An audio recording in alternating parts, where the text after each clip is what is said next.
आप सभी का स्वागत है स्मार्ट स्टडी पॉइंट करेला पर, जो कि आपका प्रिय धीरेन्द्रपुरी। और मैंने कल कहा था कि अग्निवीर की लाइव क्लास लिया करूंगा, जो कि 50 टेस्ट पेपर है तो उनको सॉल्व करवाऊंगा।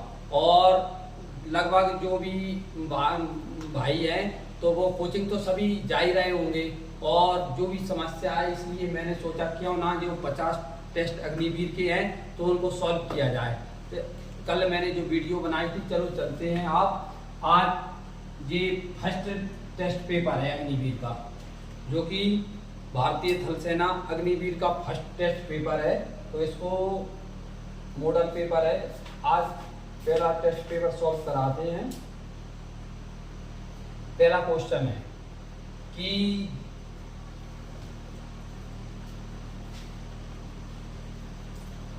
और ये YouTube चैनल है, सब्सक्राइब कर लें सभी। और YouTube चैनल पे पूरी वीडियो मिल जाया करेंगी, जो भी अपन वीडियो मतलब फर्स्ट सेट पेपर का जो सॉल्यूशन कराया करेंगे। तो जो चैनल है स्मार्ट स्टडी पॉइंट करेगा।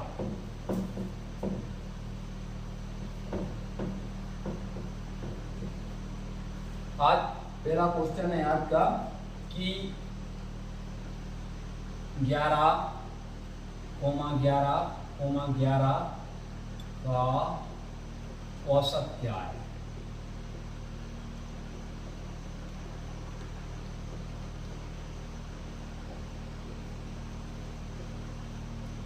आज का जो अग्निवीर का फर्स्ट टेस्ट मॉडल पेपर है उसका पहला क्वेश्चन है कि 11 + 11 का औसत क्या है। सबसे पहले अपन जानते हैं कि औसत क्या होता है। तो औसत मैं सबसे पहले आपको औसत के बारे में पढ़ाऊंगा, इसके बाद इसको सॉल्व कराऊंगा। तो सबसे पहला है औसत।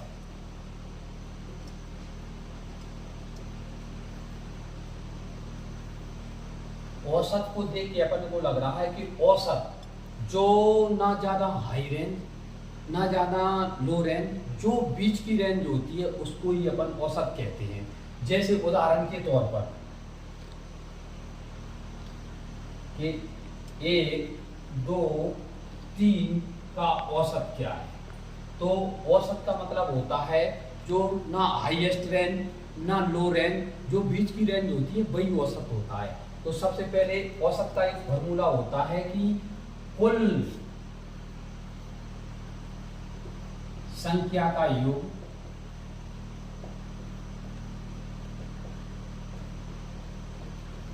बटे कुल संख्या।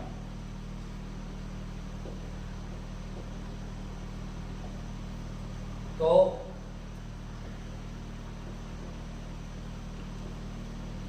अपन ने ये उदाहरण लिया था कि 1, 2, 3 का औसत क्या है। तो कुल संख्याओं का योग अपन जोड़ते हैं फर्स्ट, सेकेंड, थर्ड बटे 3। तो टोटल कितना हुआ 5 और 1 6 में 3 का भाग दिया तो औसत कितना आ गया 2। तो मैंने यही बात आपको प्रूव करके बताई थी कि औसत एक फर्स्ट ना हाईएस्ट रेंज होती है ना लो रेंज होती है, बीच की रेंज होती है। जो भी निकल के आया है अपन ने टोटल संख्याओं का योग बटे टोटल संख्या की, तो औसत आया 2। इसका ही जो लो रेंज है जी हाई रेंज है, तो जो बीच का है वही औसत होता है। अब चलो अपन चलते हैं टेस्ट पेपर पर जो क्वेश्चन दिया था।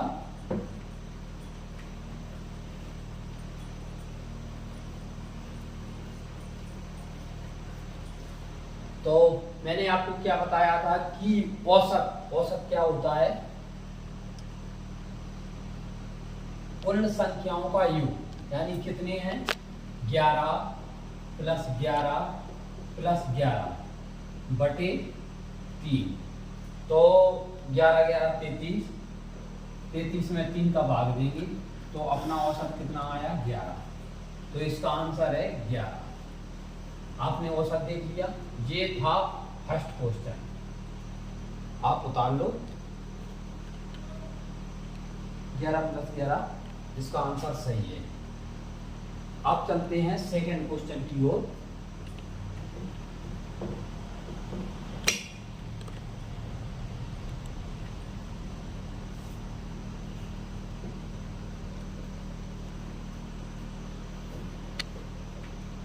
सेकंड क्वेश्चन है कि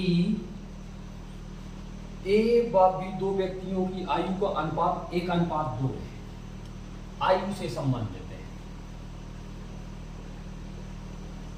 आयु से संबंधित है, जो कि ए कोमा बी की आयु कितनी दी है 1:3। ठीक है, उसने क्या कहा है ए बी यानी बी की आयु, इसने ए और बी की आयु का अनुपात यानी रेशो ये दे दिया है 1:3 है, और बी की आयु कितनी दी है, बी की आयु कितनी है 15 वर्ष, जो कि बी की आयु 15 वर्ष दी है। तो अपन सॉल्व करते हैं, बी की आयु कितनी दी है 15 वर्ष, अपनी कितनी दी है 3 में भाग देंगे, 3 5 है 15, और किसकी पूछी है ए की, तो ए में गुणा कर देंगे, तो 5 गुणा 1, ये किसकी आयु आ गई ए की आयु, यानी कितनी आई 5 वर्ष, यही आंसर उतार लेंगे।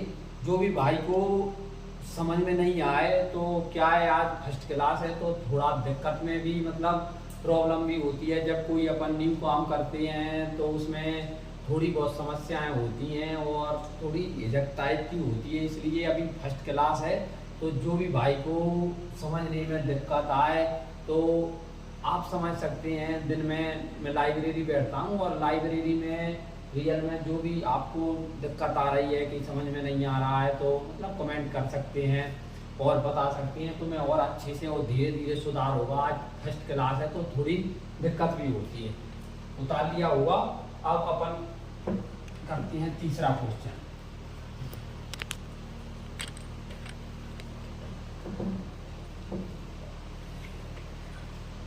तीसरा क्वेश्चन है 3 अंकों की सबसे छोटी संख्या क्या है।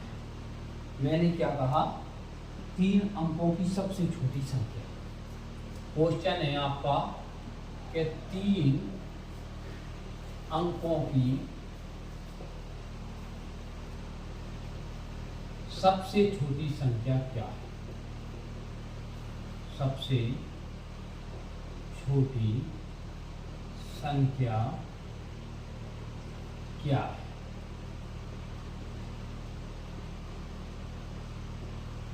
ठीक है, क्वेश्चन है तीसरा 3 अंकों की सबसे छोटी संख्या क्या है। तो मैं आपको बताऊं कि सबसे पहले लिखते हैं अपन एक अंक की सबसे छोटी संख्या क्या है 0, 2 अंक की सबसे छोटी संख्या क्या है 10, 3 अंक की सबसे छोटी संख्या क्या है 100। जैसे अपन सबसे छोटी संख्या लेते हैं 0 से स्टार्ट करते हैं, तो 0 एक क्या पूर्ण संख्या लेती है अपन। पूर्ण संख्या में 0 1 2 3 4 डॉट डॉट डॉट डॉट अनंत तक आती है। अब आती है प्राकृतिक संख्याएं।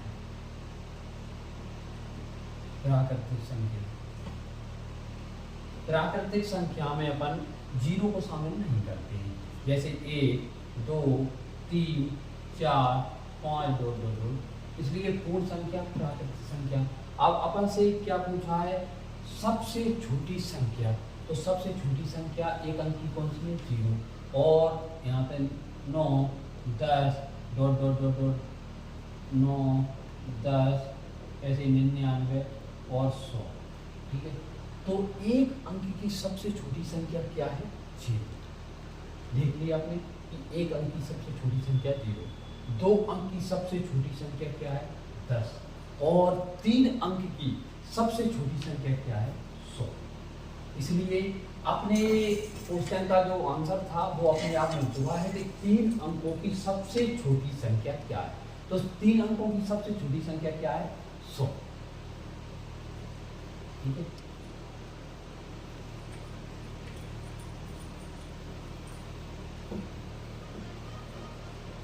तीन अंकों की सबसे छोटी संख्या क्या है 100।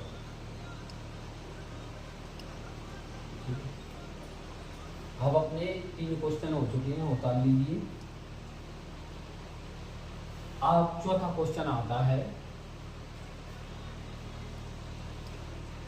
के 27, 21 को सरल करो,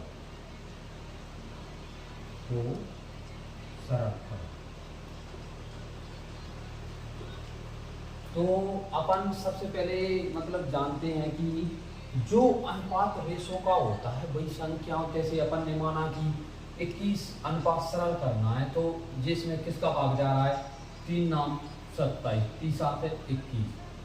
और सबसे पहले अपन ने 3 27 जहाँ में कितनी भी संख्याओं का गुणा करते चलें जी, अनुपात 9 अनुपात 7 में, तो आगे कितनी भी बड़ी संख्या हो जाएगी, लेकिन अनुपात सबसे छोटा यही होगा 9 अनुपात 7। इसलिए उसने पूछा है कि एक 27 अनुपात 21 को सरल करो, तो अपन ने मतलब 3 से जो भी संख्या से कट रहा है तो दोनों को काटेंगे। ये 3 से कट रहा था, 3 नाम 27, 3 7 21। तो चौथा क्वेश्चन हो चुका है। अब आता है 5वां क्वेश्चन, बता लिया होगा।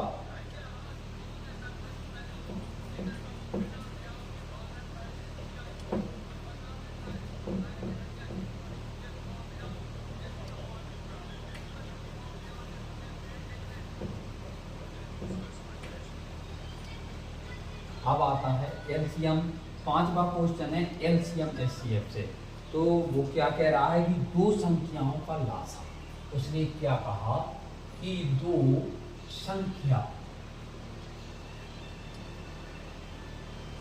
संख्याओं का लासा यानी एलसीएम, दो संख्याओं का लासा 1920 है और दो संख्याओं का मासा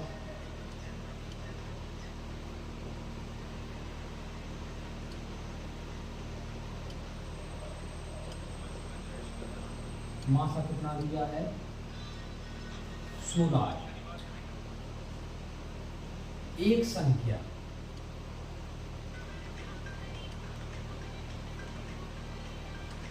संख्या दी है 128। तो क्या पूछा है, दूसरी संख्या।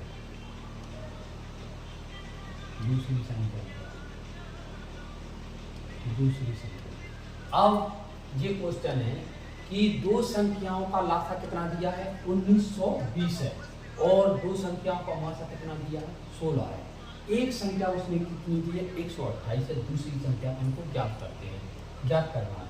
सबसे पहले क्वेश्चन उठता है कि दो संख्याओं का लासा यानी एलसीएम क्या होता है। जैसे सबसे पहले एलसीएम, इसके बाद एक क्वेश्चन सबसे पहले अपन जान लें कि एलसीएम क्या होता है। एलसीएम यानी लासा। तो ऐसे अपन ज्ञात करते हैं 2 3 4 5। अब उसने क्या किया, 2 3 4 5 का एलसीएम क्या है। तो एलसीएम वो चीज होती है कि जिनमें वो संख्या जिसमें ये चारों संख्याओं का भाग जाए, जिसमें फिर बताऊंगा कि एलसीएम वह संख्या होती है जैसे जी 4 संख्या दी है, 2 3 4 और 5। एलसीएम वह होता है ये संख्या दी है जो कॉमन चीज जिसमें एक मतलब चारों संख्याओं का भाग जाए, वही एलसीएम होता है। जैसे इनका कितना एलसीएम होगा, एलसीएम निकालना बता रहा हूँ पहले। 2 एकम 2, 2 3, 2 2 4, 2 5, 5 की 15, इनका 60 एलसीएम आ गया। 5 की 15, 15 2 की 2 7, अब 60 एलसीएम आ गया। तो 60 वह संख्या है, 60 इनका एलसीएम आ गया, तो 60 वह संख्या है जो 2 3 4 और 5 सभी संख्याओं का भाग जाएगा। 60 मैं फिर दोबारा बताऊंगा कि एलसीएम अपन ने 2 3 4 और 5 का एलसीएम निकालना था, तो अपन ने 2 से काटा और एलसीएम 60 आया। तो एलसीएम वह संख्या होती है जो दी हुई संख्याओं में संख्या का सभी का भाग जाए, वह एलसीएम होता है। तो अपन ने देख लिया। और अब चलते हैं एलसीएम के बाद मासा यानी महत्तम समावर्तक। महत्तम समावर्तक वह संख्या होती है, महत्तम समावर्तक अपन किसे कहते हैं, महत्तम समावर्तक वह होता है जैसे उदाहरण के तौर पर 2 3 4 और 5। इसका महत्तम समावर्तक क्या होता है? महत्तम समावर्तक वह होती है कि जो संख्याएं दी हुई हैं उसमें सबसे कॉमन चीज क्या है। जैसे 2, 3, 4, 5, तो इनमें जो भी संख्या का भाग जा रहा है वो चारों संख्याओं में भाग जाना चाहिए, वही उसका महत्तम समावर्तक यानी मासा होता है। तो अपन क्या पढ़ रहे थे कि दो संख्याओं का लासा और दो संख्याओं का मासा एक जी दिया था और एक संख्या दी है, दूसरी संख्या अपन को निकालनी थी। तो अपन लासा के बारे में समझ चुके थे कि लासा यानी एलसीएम वह होती है कि जैसे दो संख्याएं दी, चार संख्याएं दी, वो चार संख्याएं दी, दो संख्याएं दी, चारों संख्याओं को वह संख्या जिसमें सभी का भाग चला जाए, चारों संख्याओं का भाग चला जाए। जैसे उदाहरण एक बार समझ लो कि 2, 3 और 6, 2, 3, 6 इसका एलसीएम क्या है? तो एलसीएम वह होता है 2, 3 और 6 जिनमें तीनों संख्याओं का भाग चला जाए, वही एलसीएम होता है। जैसे 6 इसका एलसीएम होगा क्योंकि इसमें 2 का भी भाग जा रहा है, इसमें 3 का भी भाग जा रहा है, इसमें 6 का भी भाग जा रहा है, इसलिए इसका 6 एलसीएम हुआ। अब अपन बात करते हैं एचसीएफ की। तो एचसीएफ वह संख्या होती है जो उसमें तीनों में कॉमन फैक्टर होता है, ना कि ये दोनों में, लास्ट की दोनों में नहीं, तीनों में कॉमन फैक्टर होना चाहिए और जो तीनों में कॉमन होता है वही उसका एचसीएफ होता है। तो एचसीएफ इसमें एक का भाग जाएगा, इसमें एक का, 2 का नहीं जा रहा है, 2 का इसमें जा रहा है, 2 का इसमें नहीं जा रहा है, तो इसका मासा यानी महत्तम समावर्तक कितना हुआ? 1। चलो अब इसके बाद समझ के अपन चलते हैं अपने क्वेश्चन पर। अब एलसीएम से ये आया था कि दो संख्याओं का मासा ये दिया था, दो संख्याओं का लासा ये दिया था और एक संख्या ये थी और दूसरी संख्या अपन को ज्ञात करनी थी। तो इसका सूत्र लिख ले कृपया सभी कि लासा गुणा मासा यानी एलसीएम एचसीएफ बराबर एक संख्या गुणा दूसरी संख्या।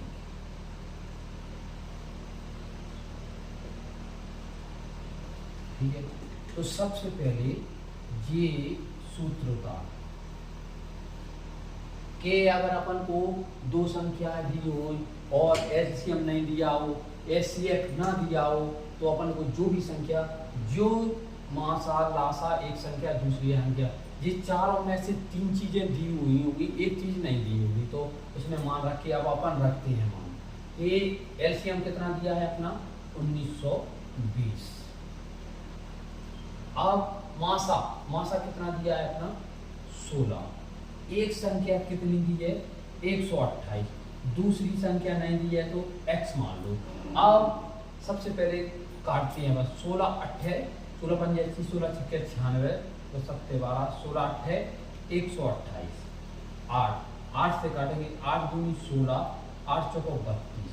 तो अपनी दूसरी संख्या कितनी आ गई? 240।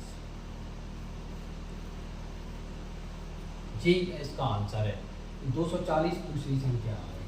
तो दूसरी संख्या जो अपन को ज्ञात करना थी वो आ चुकी है 240।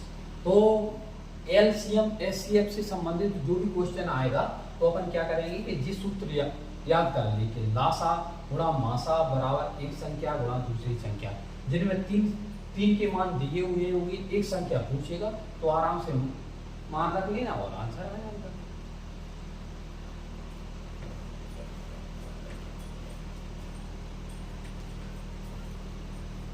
अब चलते हैं अपना क्या चौथा क्वेश्चन था ये।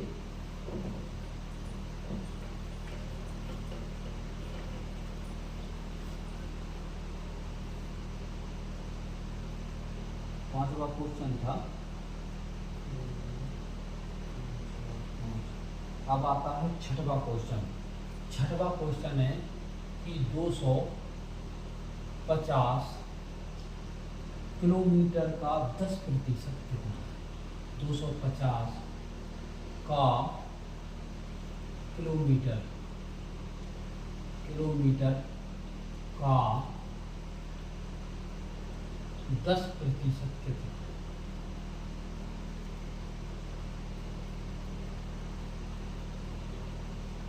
तो अपन बात करते हैं कि 250 किलोमीटर का 10% क्या है।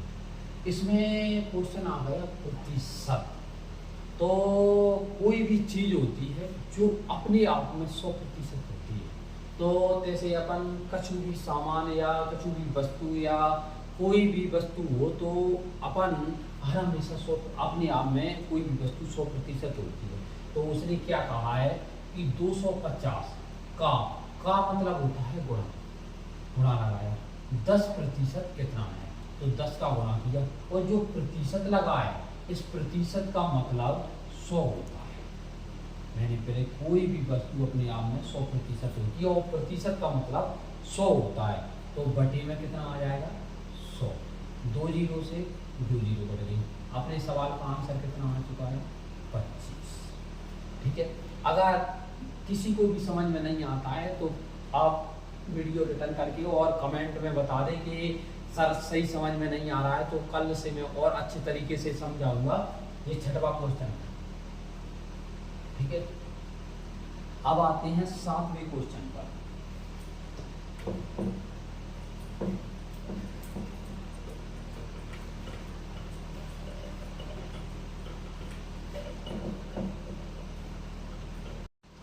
तो मैंने अभी थोड़ी टाइम पहले बताया, थोड़ी क्या है आज स्टडी है तो वीडियो की भी दिक्कत हो रही है, मेरे बार रुक जा रही है, तो प्रॉब्लम हो रही। कल से सब सही हो जाएगा और मैं प्रॉपर आपको मतलब 25 क्वेश्चन है जो सेट पेपर के, तो 25 क्वेश्चन सॉल्व कराया करूँगा और डेली जीएस का आपको टारगेट दिया करूँगा कि आपको जी याद करना है और इस संबंधित पढ़ना है, तो आप पढ़ लिया करो और मैं भी सॉल्व करा दिया करूँगा। तो और डेली अगर जो मैं आज फिर भी गारंटी ले रहा हूँ कि जो भाई मेरा टारगेट अचीव करेगा, जो जीएस का है और मैथ का है, जो मेरा टारगेट अचीव करेगा कि डेली जो मैं बताऊँगा वो पढ़ेगा, 100 में से 101% वो 40+ मार्क ही आएगा अग्निवीर में। और जो कि मैं अभी कुछ लड़कों को पहले इससे पहले बताता था, उनको पढ़ाता था, तो ऐसा नहीं है जिस लड़के को पढ़ाता था उसके 40+ ही आए, एक भी नहीं है कि जो नहीं आए हो। तो अपन चलते हैं अपने क्वेश्चन पर जो अपन कर रहे थे कि 70% दूध व पानी के मिश्रण में 30% पानी है, तो दूध कितना है, ये अपना क्वेश्चन है। तो मैंने आपको बताया था कि कोई भी वस्तु या कोई भी चीज या कोई भी अपने आप में 100% होती है। जब उसने बोल दिया कि 30% पानी है तो दूध कितना होगा 70%। अपना कितना दिया है 70 लीटर मिश्रण है, तो मिश्रण है अपने क्या पूछना है, दूध पूछ रहा है कि दूध कितना है, तो 70%। 70 लिखे। प्रतिशत का मतलब मैंने थोड़ी देर पहले बताया था कि प्रतिशत का मतलब होता है 100, तो 100 नीचे करेंगे, 2 जीरो से 2 जीरो कटेंगे, आंसर कितना आ गया 49। और यही सवाल का आंसर है। अभी तो क्या है कि फर्स्ट वीडियो है और थोड़ी दिक्कत हो रही है वीडियो में, और नहीं ये सवालों को चुटकियों में हल करेंगे अपन। ऐसी ऐसी ट्रिकें बताऊंगा आपको कि आपने देखी नहीं होगी, कि लगेगा नहीं कि वाकई में है कुछ। चलते हैं कितना नंबर 7 नंबर क्वेश्चन था, 8वें पर चलते हैं कि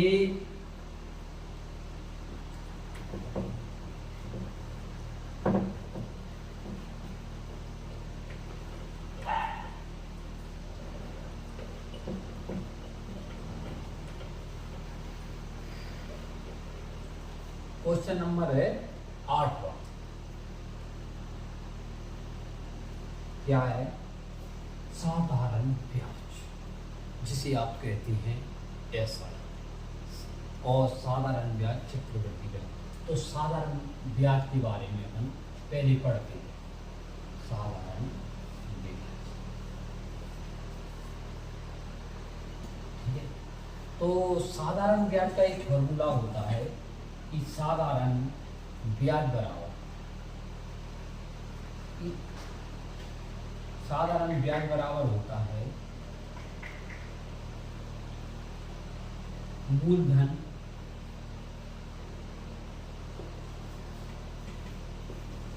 गुणा दर गुणा समय बटे 100। ये आप साधारण ब्याज का फॉर्मूला बताया। ठीक है, मैंने क्या बताया कि साधारण ब्याज यानी CSI, साधारण ब्याज का फॉर्मूला होता है मूलधन गुणा दर गुणा समय बटे 100। तो अपन को इसी में कभी साधारण ब्याज दिया होगा, कभी मूलधन दिया होगा, कभी दर दी, मतलब जिनमें से 3 चीजें दी होंगी और एक चीज आपसे पूछेगा, तो आराम से मान रख देना और आराम से आंसर आ जाएगा। और साधारण ब्याज में बहुत अच्छे क्वेश्चन बनते हैं।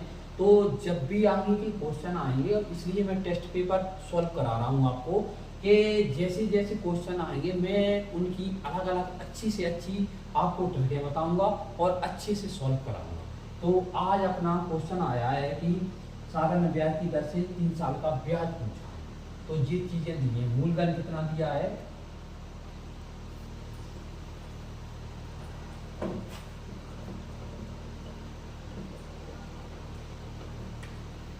मूलधन दिया है 2500 रुपये। P बराबर P को कहते हैं मूलधन। मूलधन कितना दिया है 2500 रुपये। ब्याज दर यानी R कितनी दी है 5%। और T यानी समय कितना दिया है 3 वर्ष। मैंने क्या कहा कि सबसे पहले अपन देखते हैं कि मूलधन कितना दिया है 2500 रुपये और ब्याज की दर कितनी दी है 5%। T यानी समय कितना दिया है 3 साल। तो अपन मैंने जो फॉर्मूला बताया था उसमें आप उपयोग करते हैं। मूलधन कितना दिया है 2500 रुपये। ठीक है, दर कितनी दी है 5%। और T यानी समय कितना दिया है 3 वर्ष और बटे में 100। ठीक है,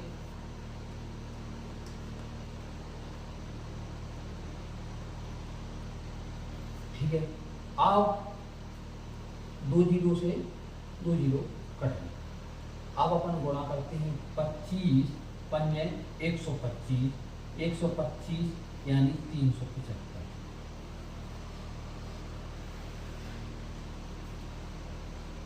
आंसर कितना आया 375।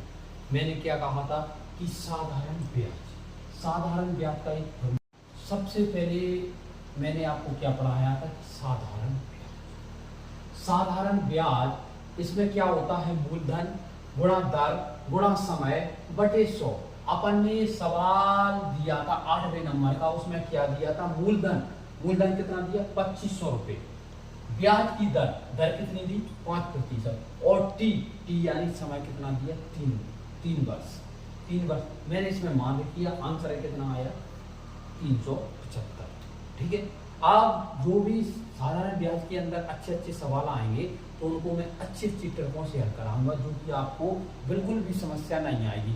इसलिए प्रतिदिन एक टेस्ट पेपर सॉल्व कराया करूंगा, आप भी कर लिया करो। और जीएस और साइंस का भी टारगेट दिया करूंगा कि आपको ये याद करना है, अच्छे से तैयारी करना है। एक ही बार में अच्छे 40+ मार्क आओगे। और फिजिकल को तो आपको पता ही होगा कि मैं स्मार्ट फिजिकल एकेडमी चलाता हूँ और कुछ दिन पहले 50-60 बंदे आते थे अपन मतलब फिजिकल की तैयारी करने, तो 50-60 बंदों में से 100% रिजल्ट रहा। एक भी बंदा रनिंग में डिस्क्वालीफाई नहीं हुआ है, ये तो आपको पता ही होगा, मेरी कहने की जरूरत नहीं है, सब लड़कों को पता है और रिजल्ट अच्छा खासा गया। इसलिए आप जो मतलब पढ़ाई में भी कमजोर थे उनको भी अच्छे से करा के और बढ़िया आपको रनिंग करवाएंगे। स्मार्ट एकेडमी ज्वाइन करें। और अगर आपको लगता है कि नहीं अच्छी तैयारी करा सकते हैं तभी ज्वाइन करना, डेमो लेके देख लेना। स्मार्ट में मतलब आप अभी शाम का बैच चल रहा है 5:30 बजे से 7 बजे तक का है, तो आप डेमो लेके देख लेना। अगर आपको अच्छा लगे कि नहीं पर करा सकते हैं तैयारी और है तो ही ज्वाइन करना, नहीं बाकी की कोई दिक्कत नहीं है। अब चलते हैं अपन अपने 9वें क्वेश्चन पर।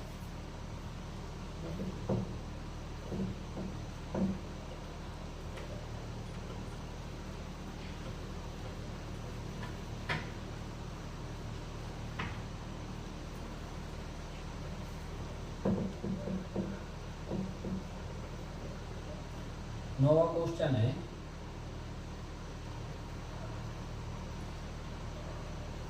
कि 5 व्यक्ति काम को 10 दिन में पूरा करते हैं तो एक व्यक्ति, तो अब ना कितना 9वां क्वेश्चन था, तो 9वां क्वेश्चन है कार्य समय। अब किससे संबंधित आ रहा है? कार्य समय, कार्य और समय।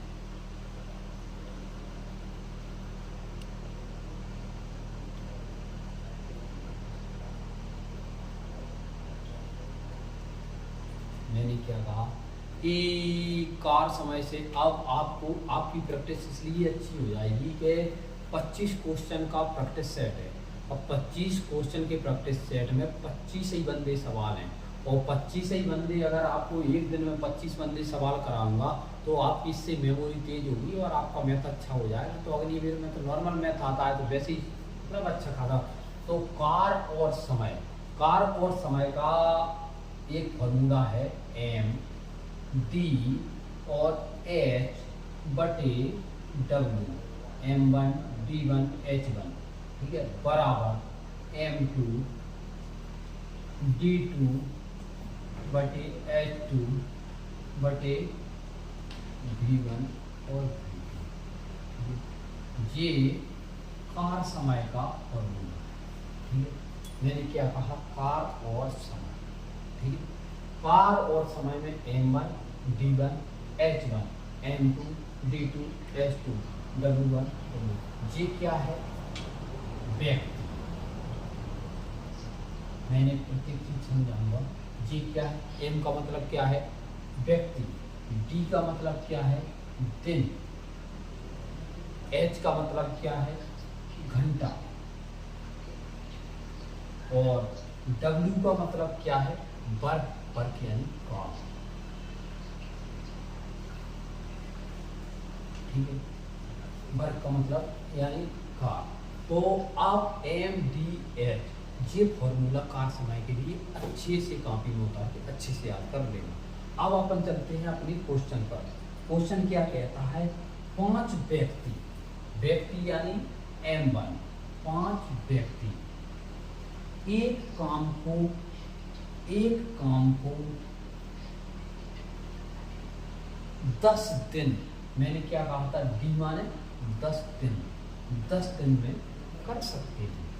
अब आता है इधर, उसने क्या कहा कि एक व्यक्ति वही काम को कितने दिन में पूरा करेगा। जो चीज पूछी होती है उसी को अपन x मान लेते हैं। तो क्या पूछा अपन को? कितने दिन में करेंगे। तो एक तो वैसे कोई मतलब नहीं होता, तो 5 दाई 50, x बराबर अपना आंसर कितना आ चुका है? 50। यही सवाल का आंसर है। कार्य समय के लिए ये फॉर्मूला अपनी कॉपी में नोट कर लेना और अच्छे से याद कर लेना, तो आराम से सॉल्व हो जाया करेगा। और भी कार्य समय से जो मतलब अगले टेस्ट पेपर में अच्छे से अच्छे क्वेश्चन आएंगे तो मैं अच्छी ट्रिकें बताऊंगा और अच्छे से सॉल्व करवाऊंगा आपके लिए, ठीक है। अब आज अपन प्रैक्टिस सेट में 25 क्वेश्चन रहते हैं, तो आज अपन लगभग ज़्यादा नहीं, फर्स्ट डे है आज, तो आज अपन 10 क्वेश्चन 9 क्वेश्चन हो चुके हैं। एक क्वेश्चन और हल करा रहा हूँ। आज सिर्फ और सिर्फ 10 क्वेश्चन सॉल्व करेंगे।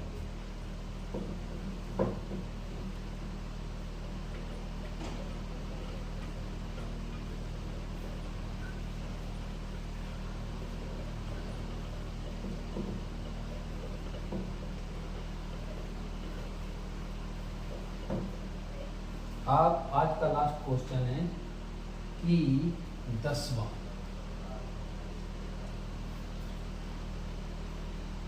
कि 5/7